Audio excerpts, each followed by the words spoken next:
We're gonna see the first time gameplay of Resident Evil 4 VR. Let's do this. Next, I'd like to dive deep on a Quest 2 exclusive. As I mentioned earlier, if you weren't tuned into Capcom's Resident Evil 25th Anniversary Showcase last week, here's the scoop. We're bringing Resident Evil 4 to Quest 2 later this year.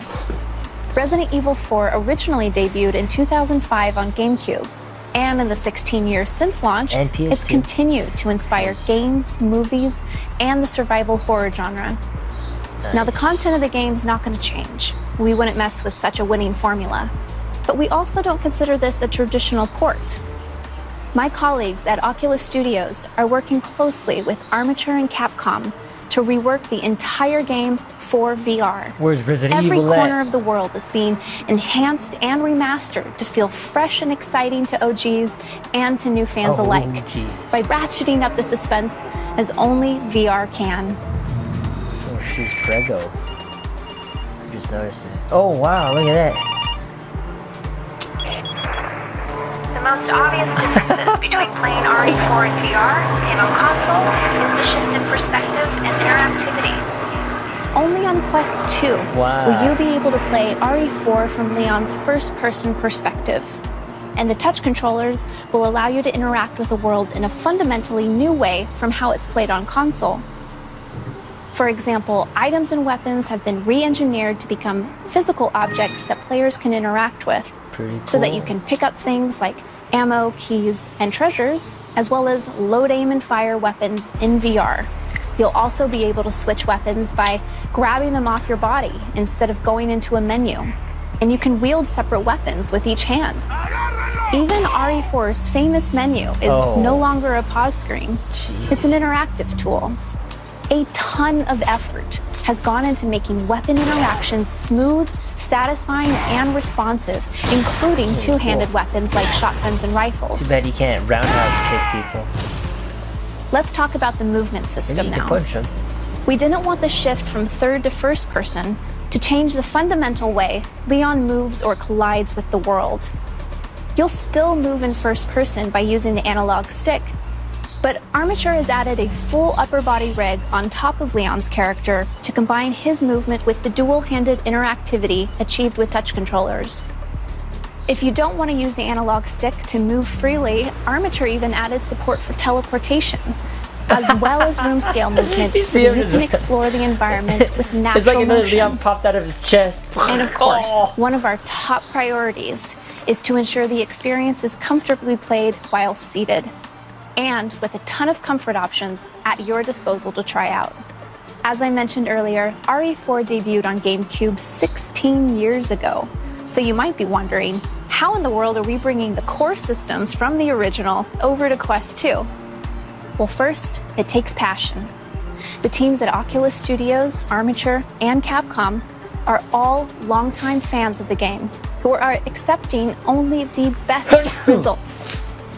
And it takes time. We've been working on this title for a couple years now, and just carefully and reverently making changes that will make your experience feel both fresh and nostalgic. Technically speaking, Armature is using core systems from the original RE4 to drive gameplay and systems, but they've remastered art. Over 4,500 textures have either been repainted or upres. Why are you moving your head like World that? geometry has been adjusted to work in stereoscopic 3D. And enemy behaviors and attacks have been balanced around the player's new perspective to increase mobility in VR. They've also improved support for running the game at a higher frame rate than the original 30 frames per second, and fixed many bugs that the 60 FPS versions of the game had. You can imagine that claw Now, while guy Armature chasing has you adjusted real a fast. number of things for VR, some things just haven't needed to change. Character animations have been faithfully converted to Unreal Engine 4 and remain untouched from the original source material. And all cutscenes will be presented in their original format. If you're a fan of the survival horror genre like me, you've likely played, or tried to play, a lot of scary games in VR. Now, RE4 isn't known for being the scariest in the Resident Evil franchise, but it is scarier and more suspenseful in VR thanks to spatial audio and immersive interactivity.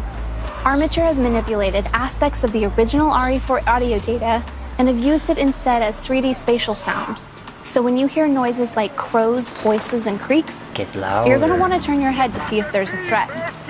They've also made sure that audio telegraphs from enemies to indicate which direction they're attacking from. So where on console you might have heard a Ganado approaching and rather calmly press buttons to reload and prepare a takedown. That's a lot more. than In usual. VR, you're checking your ammo, you're scrambling to load a mag, and if you drop it, you're only adding to the stress and suspense of the situation by needing to physically correct your mistakes. You'll be living in the moment, carefully Oh, tracking shit. ammo and inventory, relying on your senses for success more than you've ever done before. I'll leave you with this. Chainsaw guy A was right huge there. part of the RE4 fame was the elaborate cinematics that sell and tell the story. But once you come out of a cinematic in VR and find yourself face to face with the boss, the experience is totally different. Oh, it's that guy from Lord of the Rings.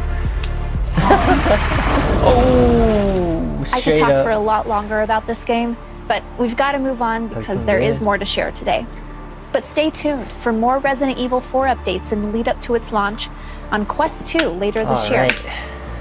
All right, now I'd like to share with you updates on two of my favorite titles because Seems who doesn't like love Star a Wars? game that would be played a lot. I replayability, that's for sure. I would play it, but I gets me a bit of a headache. VR, you know. Well, more to come, more videos to watch. Keep in touch. We'll keep doing this. Let's go.